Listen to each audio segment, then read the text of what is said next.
Have you ever thought that modern humans are the ultimate pinnacle of evolution? You might want to think again. Tens of thousands of years ago, our ancestors were true survival warriors, capable of crossing dense forests, hunting wild animals with their bare hands, building shelters in the snow, and enduring harsh winters without antibiotics or insulated jackets. And modern humans, we suffer from back pain due to excessive sitting, misaligned teeth that require braces, osteoporosis, beginning as early as our 30s. And most alarmingly, our brains seem to be shrinking. This isn't just a sign of physical decline. It's a warning bell, a signal that modern evolution is heading in a direction no longer governed by nature. As machines and technology gradually replace our survival instincts, can the human body still adapt to a world without the internet, without electricity, without comfort? Height, often considered a clear sign of evolutionary progress, had steadily increased over centuries thanks to better nutrition and medicine. But when we look at the full journey of Homo sapiens over hundreds of thousands of years, a startling truth appears. Our ancient ancestors weren't as short as we often believe. In fact, there were periods when modern humans experienced significant height loss. The graph of evolution isn't a straight upward line, it's a sine wave full of unexpected downward dips.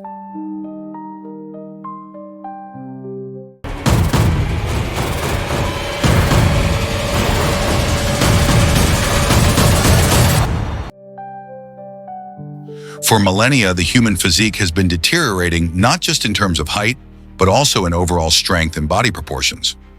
The most pronounced decline occurred about 10,000 years ago, when humans abandoned hunting and gathering in favor of farming. The agricultural revolution, though it brought food security, led to a poor diet, mostly grains lacking in animal protein and vital micronutrients. The result, average height dropped by nearly 10% within just a few generations, a shockingly fast rate of biological regression. As humans stopped roaming and began living in permanent settlements, the domestication of animals triggered the spread of diseases. The immune system, unprepared for this new wave of threats, had to work overtime, resulting in an overall decline in health. Archaeological studies show that adult male hunter-gatherers stood around 1.80 to 1.83 meters tall, notably taller than the averages seen in many modern countries, even those with advanced healthcare systems. It wasn't until the Industrial Revolution, with improvements in living conditions and renewed emphasis on nutrition, that humans began to regain some of their lost stature. But sadly, the shadow of the past still looms. We modern beings living in apartments, driving cars, and taking vitamin supplements still haven't truly regained the heroic form of our ancestors, those who endured the wild without air conditioning, electric lights, or emergency clinics. Worse still, while our height may be slowly returning, our skeletal structure is clearly weakening. Modern medical research shows that today's human bones have much lower density than those of prehistoric humans. The skeletons of our ancestors, like the Neanderthals, were once dense and sturdy, almost like biological concrete. Today, what remains are slender, fragile, and highly vulnerable frames. And this isn't just a physical problem. It reveals a deeper reality: evolution doesn't always move upward. When our environment becomes too comfortable, we lose the evolutionary pressure that once kept us strong. Degeneration doesn't stem from disasters or plagues, it stems from comfort itself, quiet, constant, and incredibly dangerous. You may ask yourself, why is this happening? We are living in an era with better nutrition, more diverse food, and more advanced medicine than at any other time in history. And yet, according to numerous scientific studies, the answer lies in a fundamental shift in lifestyle, a revolutionary change that has unfolded in two key stages. The first stage was when humans began to settle down. From restless wanderers traversing untamed lands, we gradually became farmers, builders, and community dwellers. When there was no longer a need to chase large animals, our bodies began to lose the agility and endurance that were once vital for survival. The skeletal structure once shaped to withstand harsh conditions was no longer necessary in a society that moved less. The second and more decisive stage occurred within just the past century. This is the age of industrialization of office jobs, of swivel chairs and computer screens. From people who walk dozens of miles a day, modern humans now move only from their desks to the dining table. This transition happened so rapidly that the body couldn't adapt in time. The result, across all ages and nations, we now possess skeletons far weaker than those of our ancestors. Even physically active groups like athletes or manual laborers show no significant improvement in bone density. The pressing question is, can this trend be reversed, or is it already too late to turn back? Ironically, as our bones shrink, human body weight has significantly increased on a global scale. The reasons are familiar: sedentary lifestyles, unregulated eating habits, and growing dependence on technology. But the real surprise and the deeper concern lies in the brain. Compared to our ancestors who lived around 17,000 years ago, during the post-Ice Age period, the average volume of the modern human brain has decreased by about 12%. This difference ranges from 100 to 150 cm3 depending on the ancient population group. This is no longer speculation, it's a verified fact confirmed by multiple independent research teams in recent years. And although the exact cause and timing remain unclear, one thing is certain: our brains are shrinking slowly and silently with each passing generation. Scientists agree that most of this reduction has occurred only in the past few thousand years. Some scholars have even proposed a controversial yet intriguing theory, the self-domestication hypothesis. According to this theory, human nature has gradually changed alongside the development of society. The age of hunting required individuals to be aggressive, strong, and always ready to fight. But in modern societies, where you can buy food with a click and resolve conflict through legal systems, aggression becomes a trait selected against. However, not everyone agrees with this theory. Many experts argue that complex societies didn't emerge early enough to create such genetic impact. Another explanation, which seems more practical, is work specialization. As individuals only need to master a narrow skill set, the demand for full-spectrum cognitive engagement decreases, potentially leading to a gradual reduction in brain size. Then over time, yet another hypothesis has gained traction, the energy-saving theory. In a world increasingly affected by global warming shrinking, the brain might be a biological strategy to reduce heat production and improve the body's cooling efficiency. Despite making up only a small portion of our body weight, the brain consumes nearly 20% of the body's total energy even when you're at rest. That's a massive energy drain, especially when considering the harsh environmental conditions we may face in the future. Of course, science has yet to deliver a final answer. But what we do know is undeniable: the human brain is shrinking. In shape and volume, in long-range vision and memory capacity, everything is changing slowly and invisibly.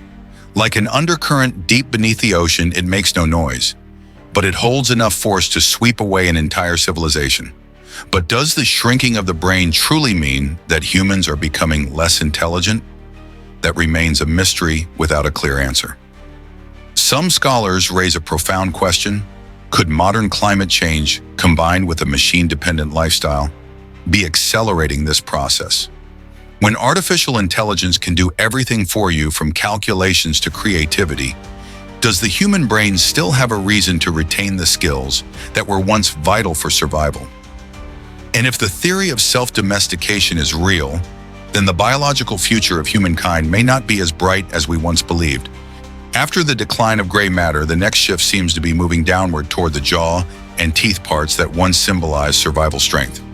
Interestingly, in modern culture, a well-defined strong jawline is often considered an attractive feature, not just because of aesthetics, but also because it's becoming increasingly rare.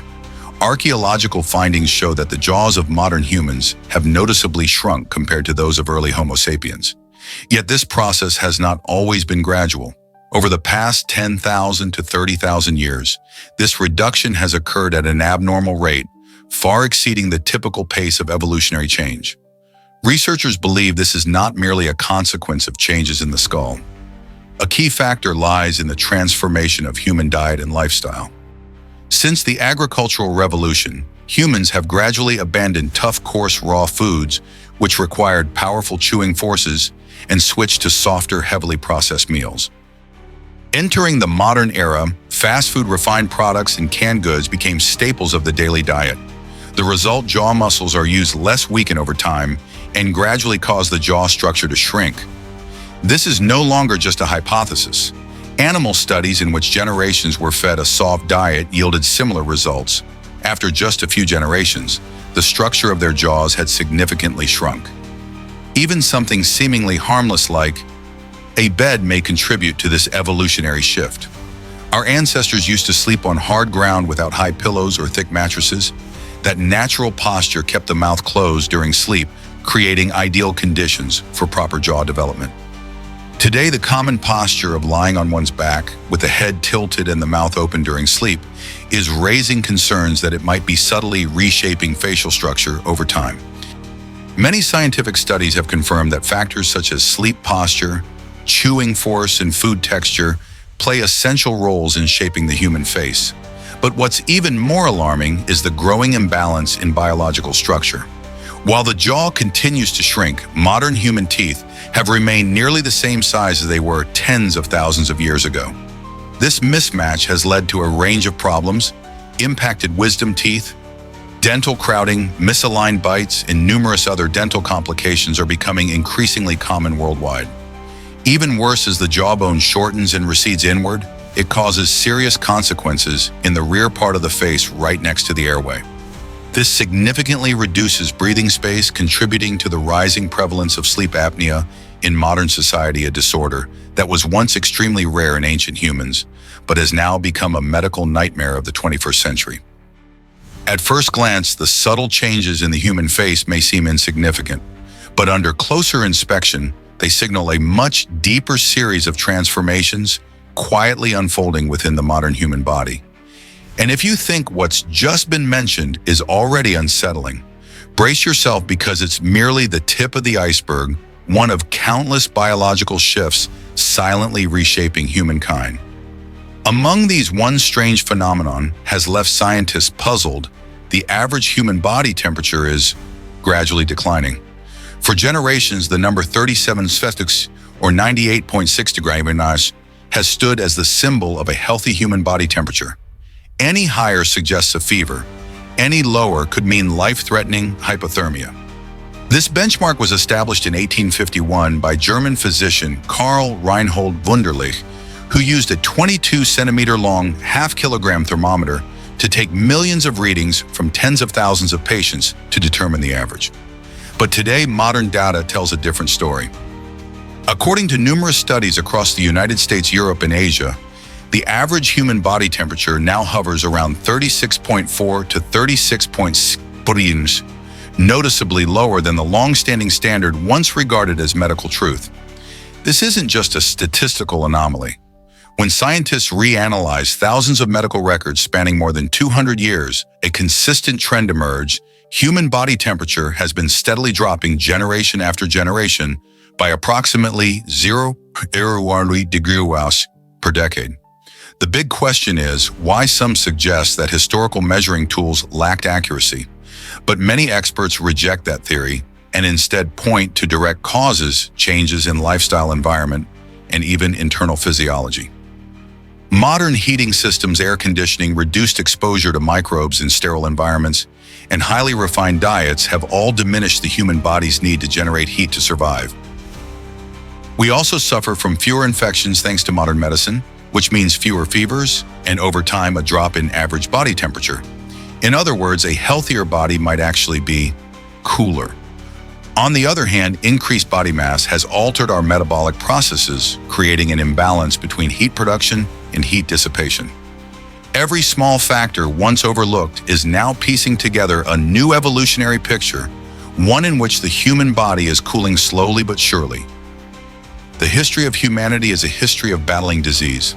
From the Black Death in Europe to devastating bouts of malaria in the tropics, our ancestors lived in a world where death constantly lurked. Some scientists believe that ancient humans had significantly higher body temperatures as a defense mechanism against severe pathogens. If the current trend continues, we may be entering a biological cooling era where the average body temperature drops even further, though no one yet knows where the final limit lies. But not all change is ominous. There's a positive sign: human life expectancy is rising dramatically. Our ancestors in the Stone Age rarely lived beyond 30. Archaeologists estimate that most individuals back then only lived between 22 and 33 years. Today, the global average life expectancy has soared to 73.5 years, nearly triple what it was in ancient times. This dramatic rise in life expectancy is largely thanks to scientific progress, modern medicine, environmental sanitation, antibiotics, vaccination, safer food, and increasing health awareness. But progress always comes with a price. Alongside longevity, a host of new problems has emerged. Deteriorating vision from blue light exposure, cancer due to environmental pollution, and metabolic disorders from industrial diets all are becoming the modern epidemics of the 21st century. Look closely and you'll see most of the structural changes in the human body share a common root: the Industrial Revolution and our rapid adaptation to a high-tech consumer culture. Yet amid all these transformations, one aspect of human evolution appears to remain beyond the grasp of technology: the diversity of physical appearance. External features, skin color, body shape, facial structure are the battleground where nature, environment, genetics, and social culture collide, giving rise to a species that is increasingly complex, multi-ethnic, and constantly evolving. In the early days, our ancestors looked relatively similar. They lived within narrow geographic ranges, in small populations, and in nearly identical environmental conditions. Biological diversity had yet to emerge, as nature had not yet applied enough selective pressure to create clear differentiation. Everything changed when the first groups of humans left Africa, beginning a journey that would reshape the appearance of the entire human race. The driving forces behind this migration could have been many: harsh climates, resource scarcity, or simply the longing to find new habitats. But regardless of the cause, the consequence is undeniable. Humans began to spread across every continent except Antarctica, encountering vastly different ecosystems. Variations in terrain, sunlight, climate, and available resources created natural, evolutionary laboratories, where each human population was forced to adapt in unique ways. Over the past 300,000 years, Earth has undergone massive geological changes, most notably the ice ages, which plunged the planet into cold conditions lasting millennia. Survival under glacial conditions triggered powerful adaptive responses. One of the clearest markers is skin color, directly shaped by levels of ultraviolet radiation. In regions with limited UV exposure, lighter skin allowed the body to synthesize vitamin D more efficiently, crucial for bone development and immune health. Meanwhile, in equatorial regions, darker pigmentation served as a natural shield against the damaging effects of intense sunlight. But environmental influences go beyond just skin tone. Optical conditions, such as dim winter light at high latitudes, led to specific visual traits. For example, blue irises scatter light more effectively and advantage in low-light environments, although they may be linked to a higher risk of seasonal depression due to irregular melatonin activity. Additionally, certain eyelid structures, like pronounced epicanthic folds common among populations in snowy steppe regions, function like biological goggles, reducing glare and protecting the eyes from blinding snow. The human face has also become flatter over time, while nose shapes diversified to suit local climates. Tall, narrow noses help warm and humidify cold air, while wide noses help dissipate heat in hot, humid regions. However, not all evolutionary traits follow clear or predictable patterns. One of the most fascinating examples comes from the Sama Bajau people, a nomadic seafaring group in Southeast Asia. They possess a unique anatomical feature in large spleens, allowing for greater blood storage and thus maximizing oxygen capacity during deep dives. Thanks to this adaptation, they can hold their breath for up to 13 minutes while diving more than 60 meters underwater, a feat nearly impossible for the average human. This phenomenon has astonished scientists as it mirrors the abilities of marine animals like seals or sperm whales, creatures capable of diving deep and staying underwater for extended periods without breathing. It reveals that even within the human species, non-traditional evolutionary paths are still quietly unfolding in response to the unique demands of different communities. On the Tibetan Plateau and the majestic Himalayas, communities living at the top of the world have also developed astonishing survival adaptations. They possess larger lung capacity, higher hemoglobin concentrations, and an unusually slow heart rate, enabling their bodies to function efficiently in thin air environments. Even more remarkably, these traits continue to persist through generations, even when descendants are born and raised in lowland areas. This suggests that such changes have been deeply embedded in their DNA, a kind of biological signature of a land where the earth touches the sky. Even in the birthplace of humanity, Africa, the genetic map is far from simple. A prime example is the sickle cell trait, a mutation that boosts resistance to malaria parasites. Though it reduces the efficiency of oxygen transport in West Africa, this trait occurs at surprisingly high rates, between 10 to 40% of the population, serving as proof of a life-for-survival trade-off under relentless evolutionary pressure. Even more astonishing is the fact that this mutation only appeared around 7,000 years ago, a mere blink in evolutionary time. It shows that humans are not merely passive recipients of nature's forces. We have become active agents, accelerating or even reshaping our own evolutionary trajectory. We no longer wait for nature to decide. Instead, humanity is learning to intervene, edit, and surpass the genetic boundaries once thought inviolable. The question, are we evolving backward, no longer seems adequate to capture the complex reality unfolding before us. Human evolution is no longer a straight line. We are transforming in multiple directions at once, paths with no precedent in history. The concept of evolution may now need to be redefined, not just in biological terms, but through the lens of knowledge, technology, and the will to endure. And perhaps the very trait that makes us uniquely human, our ability to question everything, will become the compass that guides us through a future still full of unknowns.